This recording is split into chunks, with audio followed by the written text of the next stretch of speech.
The Blue Jays win another one as they down the Red Sox 4-2, taking 2 of 3 in this series.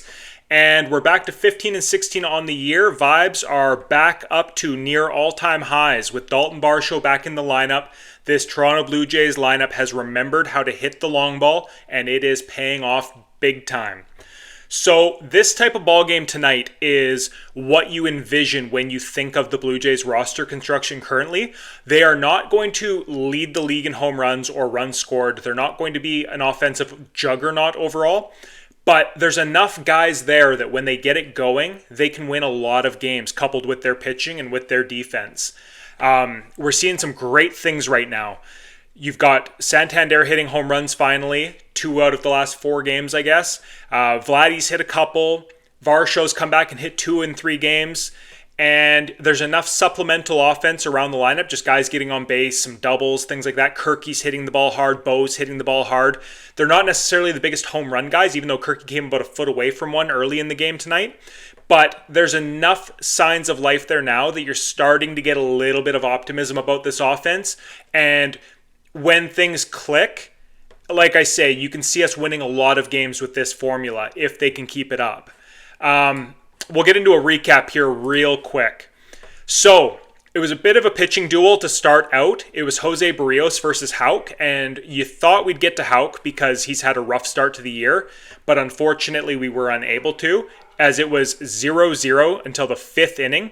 In the top of the 5th, the wheels kind of fell off for Jose Barrios a little bit, as he lets up a single to Rob Refsnyder. Hamilton then singles, Narvaez pops out, Duran strikes out, Devers walks, and then Alex Bregman hits a double to left field, scoring 2, making it 2-0 Red Sox. Abreu then flies out to end the inning, though, so they get out, more or less unscathed. It could have gotten away from them there, but it didn't.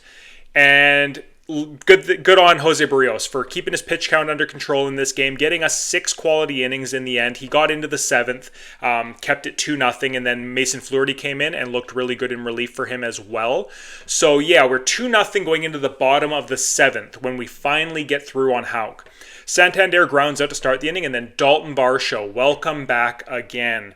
He homers to left field. He pulls one foul, just barely foul, and then he goes opposite field, 356 feet to make the game 2-1. And man, what a spark plug he's been, both in the field and at the dish so far. And you know what? He can steal a base and things like that too. He's just such a valuable player, especially when he's not batting, 180.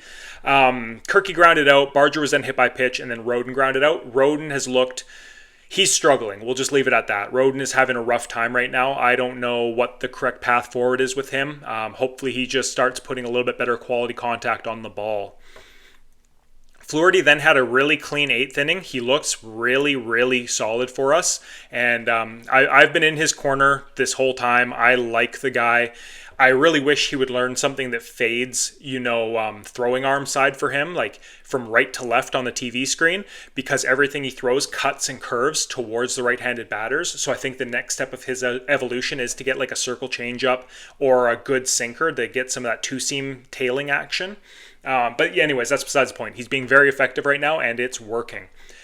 In the bottom of the 8th, we're down 2-1. Slayton comes into pitch again. Slayton has unreal stuff. He's throwing 98 miles an hour. He's got a good curveball. He's got a good cutter.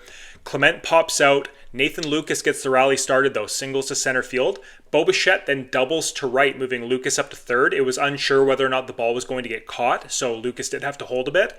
And anyways, we're second and third with 1 out when Vladdy Guerrero Jr. comes up. He rips a ball left center field, making it 4-2 Blue Jays. Santander, Varsho, Kirky, they come up. Varsho gets a walk, but other than that, the inning's over. But it's now 4-2 Jays.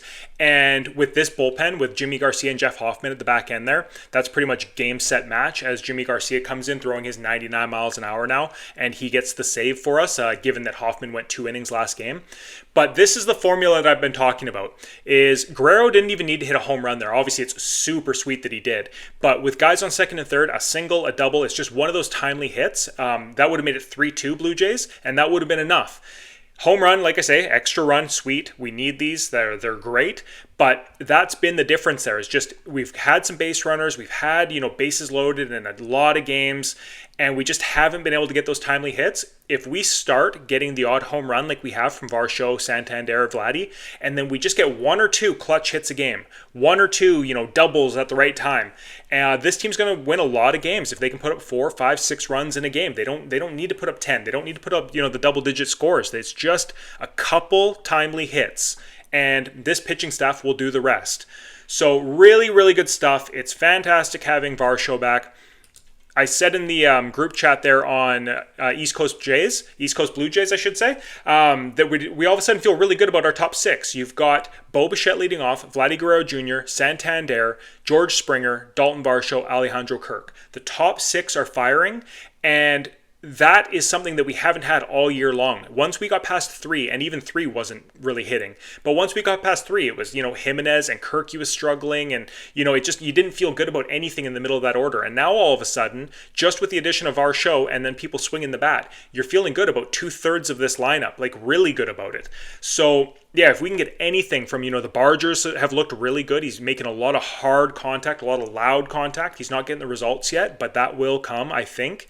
If Arelvis starts to get going later in the year and he comes up, or whoever they want to call up, or any of these internal guys like the Rodens, the Wagner who's already been up, any one of those guys wants to get on a bit of a heater, this offense could be very good in terms of, better than league average, which will be enough to win a lot of games with this pitching and defense. So yeah, really promising stuff. I'm going to have a quick look over the box score here just to make sure I'm not missing anything. So Bichette 1 for 4. Great. He's almost batting 300, about what you want out of him. Vladdy goes 1 for 4, but it was a big hit with 3 RBIs, and that's what you want from him. He doesn't have to hit 320 in all singles. If he's going to put power on the board, right now he's batting 267. If he's a 270 hitter with 35 home runs, incredibly valuable. If he's going to show up in tight games and drive in runs for us, perfect. That's what we need him for. Santander 1 for 4. He that is a little bit misleading. He had some good swings. He made some hard contact. It looks like his bat is starting to come around. He's only batting 178 right now, but that will tick up. Dalton Varsho, what can you say about the guy? Just absolute game changer out there right now for us. He will cool off eventually. He's not going to keep hitting home runs like this, but he's woken up the offense, and just the vibes are back in the building, it seems, at this point. Kirky, 1 for 4, but again, he's ripping the ball everywhere. He had line drives all over the field, just missed out on a home run by a foot. Barger, great swings, tremendous contact, 0 for 2, but you know what? He's looking a lot better than that would show. Jimenez coming in for the defensive sub, perfect, exactly what you want him for, exactly what you want to see. And then again, Alan Rode and Ernie Clement 0 for 3. They're struggling. Those guys are going to have to get it going. Ernie's had a couple good games here and there, but Alan Roden has gone real cold. I don't know how much more playing time you can really give to him. You want to keep him in the rotation somewhat to try and snap out of this, but it is tough viewing right now with him rolling over on a lot of ground balls and just making weak contact in general. And Nathan Lucas was a pleasant surprise, going 2 for 3. He had a strikeout, but you know what? He's been very, very good, and he's kind of solidifying that bench role that he's going to hold, where he doesn't need to play every game. You don't feel bad about benching him because he's not a top prospect or anything like that.